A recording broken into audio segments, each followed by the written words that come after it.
Meus amados, a paz do Senhor, tudo bem com vocês? Bom dia. Eu sou Danilo Neves. Estamos aqui para mais um dia do Semeando a Palavra. Hoje é quarta-feira, véspera de feriado. O povo já amanhece um pouco mais feliz, né? Vamos para a palavra do Senhor, que hoje tem por tema perdas dolorosas geram bênçãos inimagináveis. Amados, durante as crises, durante as perdas, Deus nos ensina várias lições. Lá em Gênesis, no capítulo de número 23, vai dizer assim, a partir do verso 1: E foi a vida de Sara 120 anos.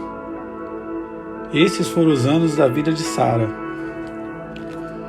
E morreu Sara em Kiriat Arba, que é Hebrom, na terra de Canaã. E Abraão fez luto por Sara e chorou por ela.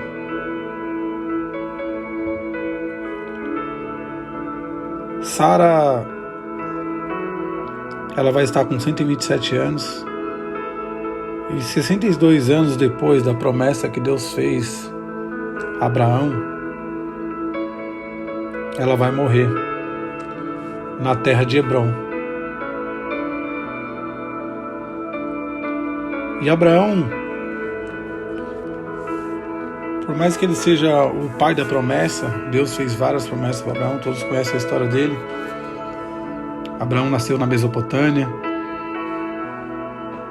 e Deus falou com ele, ele ouviu a voz de Deus e ele obedeceu a voz em que Deus falou para ele sair da sua terra, sair da tua parentela e para uma terra que ele lhe mostraria. Mas que terra era essa? Ele não falou, simplesmente saia da tua terra e da tua parentela para uma terra que eu te mostrarei.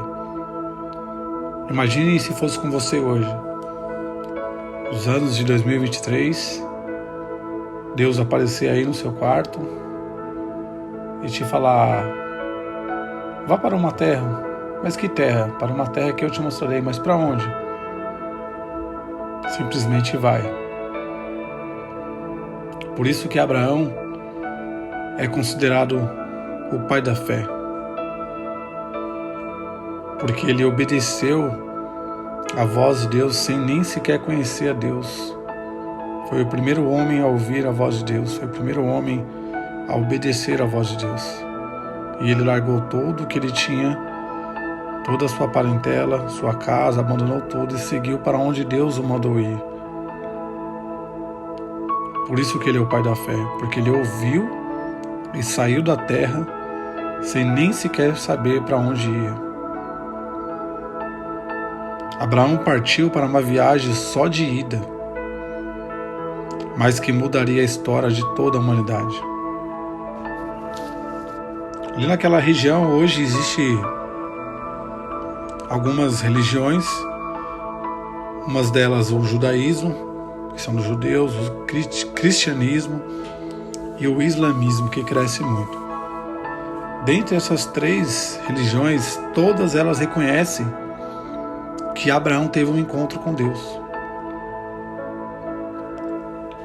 Lá no capítulo 15, verso 2, vai dizer assim: Então disse Abraão: Senhor Jeová, o que me hás de dar?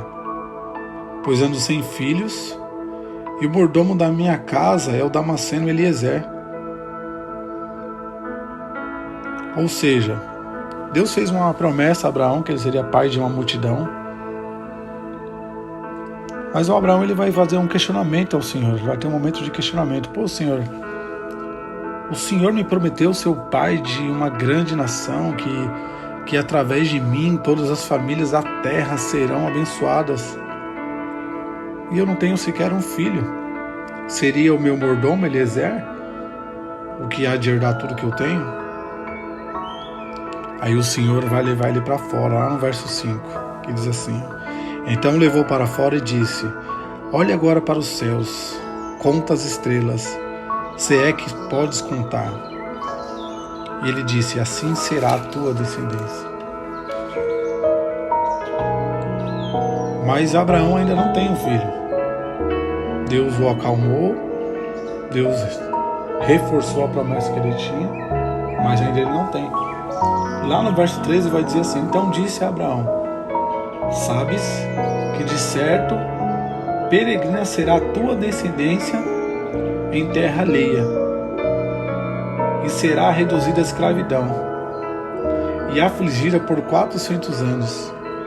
Ou seja, Deus fala para ele: essa terra que tu estás, que hoje você é um imigrante, é como se ele pagasse aluguel na terra que Deus falou que era dele. Deus fala: essa terra será tua. Ou seja, mas não tua, da tua descendência. Como assim, a promessa está sendo para o Abraão CNPJ, não o Abraão pessoa física. E tem mais: esse povo serão afligidos por 400 anos. Mas no verso 14 vai dizer assim: mas eu também julgarei a nação, ao qual ela terá de servir, sendo que depois sairá com grande riqueza. Ou seja, vocês serão escravos, depois vocês sairão honrados com toda a riqueza que vocês ganharem. Verso 15: e tu irás a teus pais em paz, e em boa velhice serás sepultado. Ou seja, você vai morrer e essa terra ainda não vai ser sua. E ele fala: e a quarta geração tornará para cá, porque a medida da injustiça dos amorreus ainda não está cheia. Ou seja, é como se os amorreus tivessem um tempo a mais para cometer injustiça, porque Deus iria trazer eles de volta depois de 400 anos até a quarta geração, depois que se cumprisse o que está escrito aqui, ó: a injustiça dos amorreus ainda não está cheia.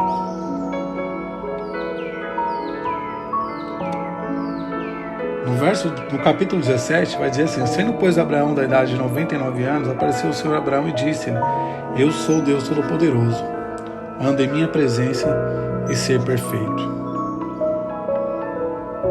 Amados, pensa você conseguiria ser como Abraão? É por isso que hoje todas as famílias depois de Abraão são abençoadas, porque ele cumpriu o propósito dele. E lá no capítulo 23, depois que Deus pediu para Abraão sacrificar Isaac, depois ele proveu o cordeiro, e ali provou mais uma vez que Abraão amava a Deus acima de todas as coisas. E ele proveu o cordeiro e não matou Isaac, não permitiu que o próprio Abraão matasse seu filho. No capítulo 23, Sara vai morrer. Abraão pensava: eu sou mais velho que Sara, então Sara há de morrer primeiro que eu. Mas não. Sara morre com 127 anos. E durante essa dor tão grande, Abraão decide pedir aquela terra para sepultar a sua esposa. Ele vai chegar para o príncipe daquela terra, se inclinou perante ele e pediu aquela terra para que ele pudesse sepultar a sua esposa, Sara.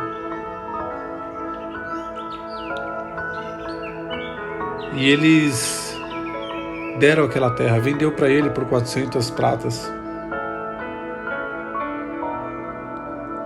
Aí no verso 17 vai dizer assim: assim o campo de Efron, que estava em Maquipela, em frente ao Manre, o campo e a cova que nele estava, e todo o arvoredo que no campo havia, que estava em todo o seu contorno ao redor, se confirmou como propriedade de Abraão diante dos olhos dos filhos de Het, e de todos que entravam pela porta da cidade. E depois sepultou Abraão a Sara, sua mulher, na cova do campo de Maquipela, em frente de Manre, que é Hebrom, na terra de Canaã. Assim o campo e a cova que nele estavam foram confirmados a Abraão pelo filho de Et, como possessão de sepultura. Abraão pegou a sua primeira escritura. Ali ele enterrou a Sara, na terra de Hebrom.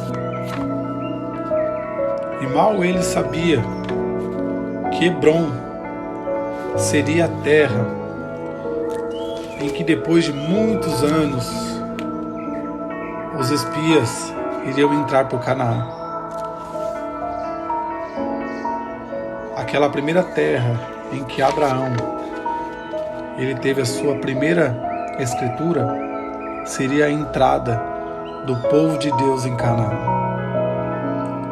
Através de uma morte, através de um luto muito grande, Deus ele confirmou a bênção sobre Abraão. Ele teve posse, ele conseguiu pegar aquela escritura e sentir a promessa que Deus tinha feito para ele, mesmo ele sabendo que a posse total daquela terra viria depois de 400 anos. E lá em Números 13, os espias vão espiar a terra. Então, no verso 17, enviou, pois, Moisés a espiar a terra de Canaã, e disse-lhe: subi por aqui para o lado do sul, e subi a montanha, e vede a terra e o povo que nela habita, se é forte ou fraco, se é pouco ou muito, e como é a terra em que habita, se é boa ou má, e quais são as cidades em que eles habitam, se arraiais ou em fortalezas. Também como é a terra, se é fértil ou estéril, se nela há árvores ou não. Esforçai-vos e tomai do fruto da terra. E eram aqueles dias os dias das primícias das uvas. Assim subiram e espiaram a terra desde o deserto de Zim até Reobe, a entrada de Ramate. E subiram para o lado do sul e vieram até Hebrom, a mesma terra que Abraão tinha comprado, que era a sepultura de Sara, que virou a sepultura de Abraão, que virou a sepultura de Lia. Raquel não, pois Raquel foi enterrada no meio do caminho, e também virou a sepultura de José. Aquela mesma terra que Abraão tinha comprado. Agora eles acham que estão tentando invadir, mas não, eles estão entrando na própria terra que Deus já tinha dado a Abraão. Através de uma dor tão grande, Deus permitiu que Abraão tivesse posse de uma terra. Então, amados, o que nós aprendemos com isso? Que durante perdas dolorosas, Deus ele nos gera bênçãos. Nós aprendemos que durante a pandemia tivemos muitas perdas, mas também tivemos muitas experiências. Aprendemos a amar mais a nossa família, a valorizar a vida, a valorizar o trabalho, a comida, coisas simples, a valorizar almoçar junto na mesa, a orar junto, a fazer culto com a família. Durante perdas que Deus nos permitiu nas pandemias, nós aprendemos a valorizar. E parece que foi ontem, né? Todos já se esqueceram de muito disso. E existe uma sepultura lá no Monte Calvário que Jesus ele entregou a sua vida, e através da vida dele que ele entregou, ele gerou também acesso a uma terra prometida, a nova Canaã. Jesus deu a sua própria vida para que todos nós pudéssemos ter acesso ao Pai. Através da morte de Jesus, o próprio Deus entregou o seu Filho para que eu e você tivéssemos acesso ao Pai. João 3,16, Deus amou o mundo de tal maneira que deu o seu Filho unigênito, para que todo aquele que nele crê não pereça, mas tenha a vida eterna. Através de uma sepultura do nosso Senhor e Salvador Jesus Cristo, você tem acesso ao Pai. Eu termino lendo Hebreus 10:19, que diz assim: Tendo, pois, irmãos, ousadia para entrar no santuário pelo sangue de Jesus, pelo novo e vivo caminho que ele nos consagrou, pelo véu, isto é, pela sua carne, e tendo um grande sacerdote sobre a casa de Deus, cheguemo-nos com verdadeiro coração, em inteira certeza de fé, tendo os corações purificados da má consciência e o corpo lavado com água limpa. E tenhamos firmes a confissão da nossa esperança, porque fiel é o que prometeu. Por isso que Ele é o dono da vida, porque Ele deu a sua vida. Ele venceu a morte. Ao terceiro dia ressuscitou, subiu aos céus, foi preparar-vos um lugar, mas Ele disse que voltaria para nos levar para este lugar. Essa é a certeza da salvação, a salvação da eternidade. Jesus é o caminho e a verdade e a vida, e ninguém vai ao Pai senão por Ele. Ele é o caminho. Não perca tempo. Entregue sua vida para Ele e seja feliz e tenha acesso à nova Canaã. Deixa eu orar por você. Amado Deus eterno Pai, obrigado pela Tua palavra, Senhor. Sabemos, Pai, que temos dias bons, dias ruins, mas até nos dias ruins o Senhor nos dá ensinamentos através de lutos, perdas. O Senhor nos ensina que ali pode gerar vida, ali pode gerar salvação, ali pode gerar milagres, ali pode gerar promessas. Obrigado, Senhor, por enviar Teu Filho, por morrer na cruz por cada um de nós. Toda a eternidade, desde aquela geração até as gerações futuras, tem acesso ao Pai graças à morte de Jesus na cruz. Obrigado, Senhor, nós Te amamos, nós Te bendizemos, nós Te exaltamos. Tu és lindo, Senhor. Abençoa essa pessoa que está ouvindo essa mensagem, que possa gerar em seu coração arrependimento e salvação. É isso que eu te peço e te agradeço. Amém. Que Deus te abençoe e te guarde. Curta, compartilha, comente essa mensagem, envie para quem precisa ouvir. Que você tenha uma excelente quarta-feira e, se amanhã Deus permitir, estaremos de volta. Abraço, fique com Deus. Tchau, tchau.